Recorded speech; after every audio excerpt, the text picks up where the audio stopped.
הספר. אני רוצה לבקש לפני חברי הכנסת שהצטרפו, לבקש מהתלמידה שנמצאת איתנו מאיה סוסנובדיק מכפר הנוער יוהנה ז'בוטינסקי. בבקשה.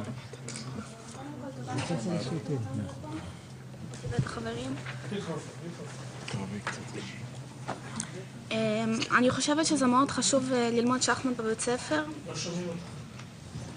אני חושבת שזה מאוד חשוב ללמוד שחמט בבית ספר כמו כל המקצועות האחרים, ויש לנו בבית ספר חוגים ואנחנו לומדים, זה כמובן לא חובה, אבל עדיף שזה היה חובה, וזה מאוד חשוב כמו כל שאר המקצועות.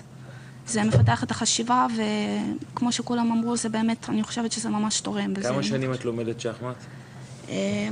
בעיקרון לימדו אותי כשהייתי קטנה בבית, אבל בבית ספר, ביסודי לא למדנו, ורק מאז שעברתי לכפר הנוער יוהנה ז'בוטינסקי. ביוהנה זה מקצוע בחירה, זה חובה, זה חוגים.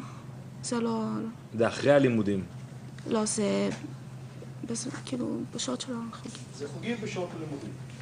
ויש לזה תשלום נוסף או שזה חלק מהתוכנית לימודים? זה חלק מהתשלום של הבית ספר, זה ככה. יפה. זה ביחד. יפה, תודה.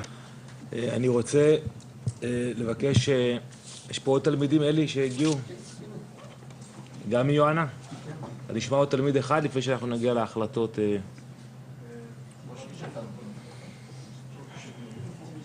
Ты не хочешь, чтобы я это... Ты не хочешь, чтобы он тебе дал слово? לבקש כדי שזה... איתן לוי. כן. לדעתי שחמט מאוד עוזר לא רק מבחינת חוג, אלא גם מעבר לזה. עוזר לפתח את החשיבה ועוזר גם במקצועות מדעיים, כמו פיזיקה, מתמטיקה, מחשבים. ולדעתי זה מאוד חשוב להמשיך ולפתח את זה ולעודד עוד ילדים לשחק שחמט כדי שזה יעזור גם להם.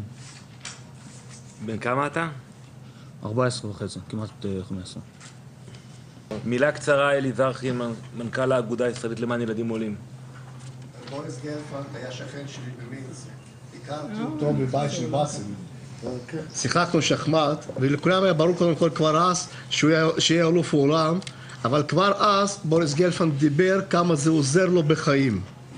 היום שהוא הכיר את הילדים, הם תלמידים מצטיינים, מתת אחד בבית ספר, תלמידים של פיזיקה, ביולוגיה, בוריס מיד אמר, זה מאוד קשור. זה שהם לומדים שחמט ומצטיינים במדעים, זה מאוד קשור.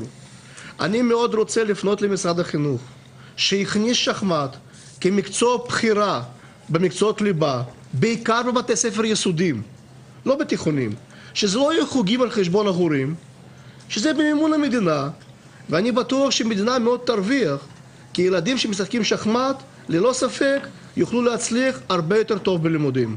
תודה רבה. תודה רבה.